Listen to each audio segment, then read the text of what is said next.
Oke, assalamualaikum warahmatullahi wabarakatuh. Waalaikumsalam warahmatullahi wabarakatuh. Selamat pagi. Pagi Pak. Oke, di sini sebelum pelajaran dimulai, Bapak mau absen dulu. Oke, yang pertama, Adi berangkat. Berangkat Pak.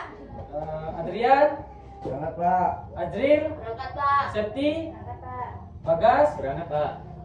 Ferdi. Berangkat Pak. Alhamdulillah pada berangkat semua yang pada sehat. Oke. Jadi kemarin kita udah selesai membahas bab 1. Di situ udah Bapak jelaskan. Ada makna persatuan dalam keberagaman, terus tentang persatuan dan keberagaman suku, agama, ras, dan golongan. Udah banyak Bapak jelaskan. Sekarang kita masuki bab 2. apa bab 2-nya? Wilayah Negara Kesatuan Republik Indonesia. Oke. Bab 2, Wilayah Negara Kesatuan Republik Indonesia. A. Makna negara dan unsur-unsur negara. Baca Septi. Makna negara dan unsur-unsur negara. Indonesia sering menyebut dirinya sebagai Negara Kesatuan Republik Indonesia yang disingkat menjadi NKRI. Penyebutan Indonesia dengan istilah NKRI tentunya memiliki maksud khusus. Salah satu alasannya adalah karena Indonesia memiliki banyak keragaman suku, adat, agama, dan budaya, tetapi memutuskan untuk bersatu. Negara adalah sebuah organisasi atau badan tertinggi yang memiliki kewenangan untuk mengatur perihal yang berhubungan dengan kepentingan masyarakat luas serta memiliki kewajiban untuk mensejahterakan, melindungi, dan mencerdaskan kehidupan bangsa. Dalam pembukaan Undang-Undang Dasar 1945, alinea keempat tersebut, tujuan negara Indonesia ialah melindungi segenap bangsa dan seluruh tumpah darah Indonesia, memajukan kesejahteraan umum, mencerdaskan kehidupan bangsa, dan ikut melaksanakan ketertiban dunia. Oke. Yang pertama ada fungsi negara. Ya ini melaksanakan penertiban. Apa ini masuk melaksanakan penertiban? Ya ini negara dalam mencapai tujuan bersama dan mencegah berkontrak-kontrakan dalam masyarakat harus melaksanakan penertiban. Jadi dalam hal ini negara bertindak sebagai stabilisator. Yang kedua, mengusahakan kesejahteraan dan kemakmuran rakyatnya. Setiap negara selalu berusaha untuk mempertinggi kehidupan rakyatnya dan mengusahakan supaya kemakmuran dapat dinikmati oleh masyarakatnya secara adil dan merata. Yang ketiga, pertahanan. Pertahanan negara merupakan hal yang sangat penting bagi kelangsungan hidup suatu negara. Menjaga kemungkinan serangan dari luar diperlukan pertahanan.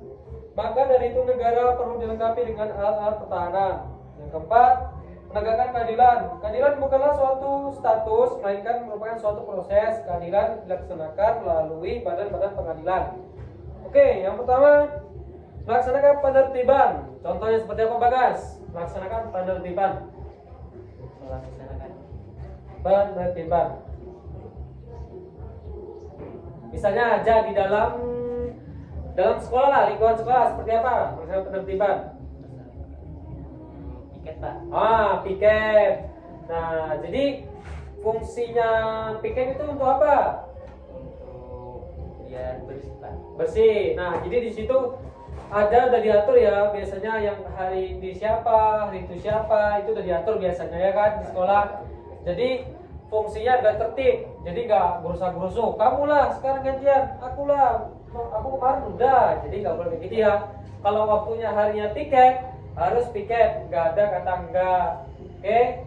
Jadi kalau di situ biasanya nggak piket, dapat hukuman dari gurunya. Kenapa dihukum? Agar supaya apa? Supaya jerah, supaya bisa tertib. Nah, kalau di lingkungan desa seperti apa, Adrian? Contohnya? Gotong royong Pak. Oke, gotong royong. Jadi, musyawarah. Oke, musyawarah. Jadi di situ fungsi yang musyawarah untuk apa, Azril? Fungsinya musyawarah. Musyawarah. Fungsinya untuk apa? Untuk menerima aspirasi masyarakat, ya. Ya Pak. Nah, jadi yang mintanya sarannya seperti ini, ada yang seperti itu. Jadi dilakukan musyawarah. Jadi nggak semena-mena, nggak ada yang pilih kasih atau yang pilih-pilih gitu ya. Nah, jadi fungsi yang musyawarah itu melakukan penertiban. Itu contoh dalam lingkungan masyarakat, lingkungan desa ya. Oke, yang di sini mengusahakan kesejahteraan dan kemakmuran rakyatnya. Seperti apa, Adin? Mengusahakan kesejahteraan dan kemakmuran rakyatnya. Seperti apa? Contohnya seperti memberikan apa? Lapangan kerja. Jadi fungsinya apa? Biar rakyatnya sejahtera, ya kan, bisa menghidupi keluarga, anaknya, orang tuanya. Jadi di situ negara menciptakan suatu lapangan kerja. Yang ketiga yaitu pertahanan. Apa safety? Fungsi negara dalam pertahanan. Ya. Ya, seperti apa?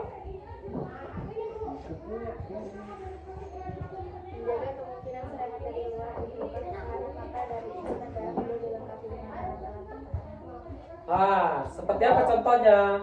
Misalnya, misalnya ada amit-amit ada perang di Indonesia. Jadi namanya negara, fungsi negara itu untuk pertahanan masyarakatnya. Jadi jangan sampai terluka. Nah, di situ banyak personil, yaitu ada apa saja? TNI, apalagi? Polisi, apalagi? Banser. Apalagi? Pemuda Pancasila. Orang-orang itu. Jadi banyak ya dalam segi pertahanan. TNI. Apa kepanjangan TNI? Tentara Nasional Indonesia. Oke, Tentara Nasional Indonesia. Siapa di sini cita-citanya jadi TNI?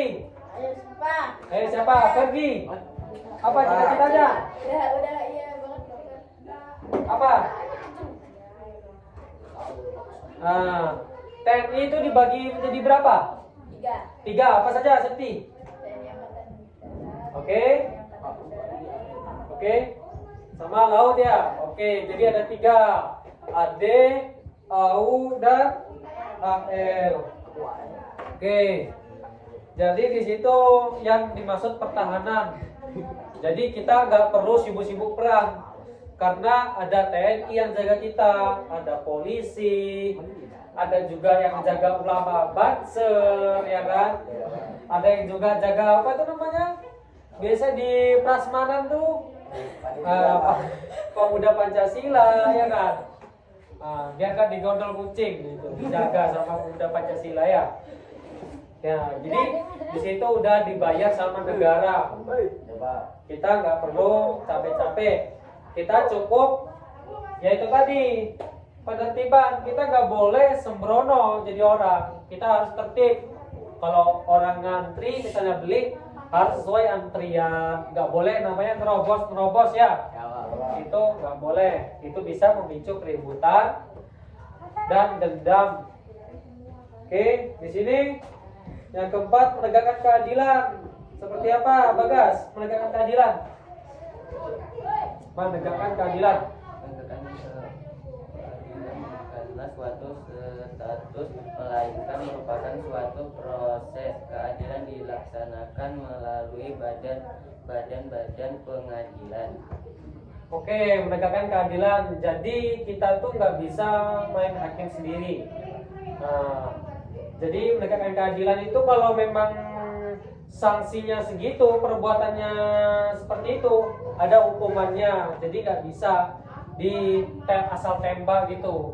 Kalau misalnya kasusnya pembunuhan, nggak mungkin penjaranya cuma setahun 2 tahun. Biasanya 15 tahun atau 20 tahun, bahkan bisa seumur hidup. Jadi di situ nggak bisa asal tembak.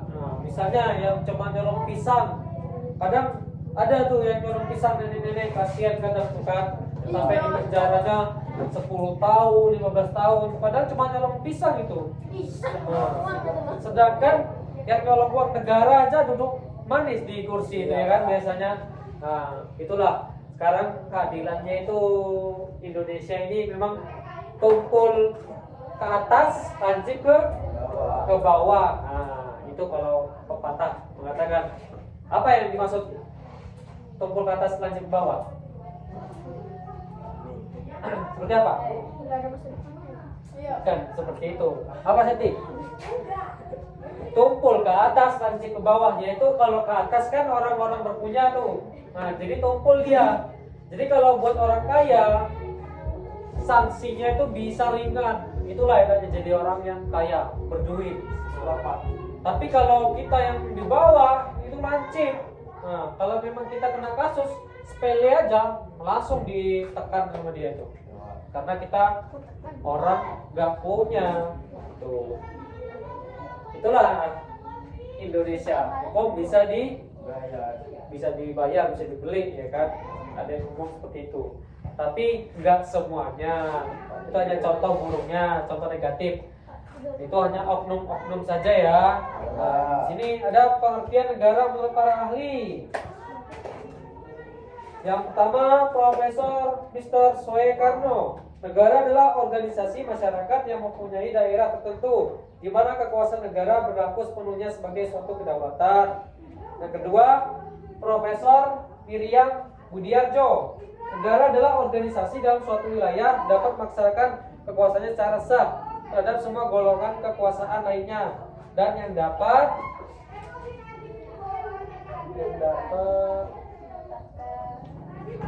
menetapkan tujuan-tujuan dari kehidupan bersama itu. Negara adalah sekumpulan orang yang menempati wilayah tertentu dan diorganisasi oleh pemerintah negara yang sah, yang umumnya mempunyai kedaulatan keluar dan ke dalam. Yang ketiga, John Locke dan Rousseau. Negara merupakan suatu badan atau organisasi hasil dari perjanjian masyarakat. Yang keempat, Max Weber. Negara adalah sebuah masyarakat yang memiliki monopoli dalam penggunaan kekerasan fisik secara sah dalam wilayah tertentu. Yang kelima, Immanuel Kant. Negara adalah organisasi yang berfungsi untuk menjalankan kepentingan umum di wilayah hukum dalam batasan yang telah ditetapkan melalui undang-undang yang telah disepakati bersama. Nah, di situ adalah yang dimaksud negara menurut para ahli. Jadi banyak yang menyimpulkan, beda-beda simpulannya para ahli itu. Jadi ada yang menyimpulkan seperti ini, ada yang menyimpulkan seperti itu. Sama juga kan kalian, apa yang dimaksud makhluk sosial itu kan banyak simpulannya.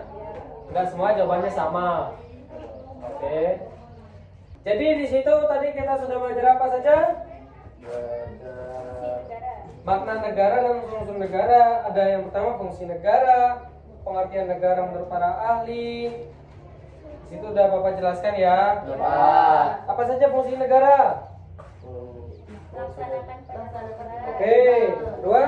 Kesejahteraan dan kemakmuran rakyat. Oke. Pertahanan. Oke. Nah, Bapak mau tes nih, masih ingat gak apa yang dimaksud melaksanakan penertiban? Apa Septi? Melaksanakan penertiban tadi? Kalau contoh dalam sekolah? Piket. Nah, fungsinya dibentuknya jadwal piket itu buat apa? Bersih. Nah, jadi biar apa murid-muridnya ini pada tertib. Jadi gak ada yang undur-unduran. Yang sana kamulah. Aku kemarin udah ya kan? Itu jangan, karena udah ada jadwalnya. Oke. Yang kedua, mengusahakan kesejahteraan dan kemakmuran rakyatnya. Seperti apa Bagas? Contohnya? Menciptakan lapangan kerja. Nah, menciptakan lapangan kerja agar supaya rakyatnya pada makmur, pada bisa makan. Oke. Yang ketiga, pertahanan. Apa, Adrian?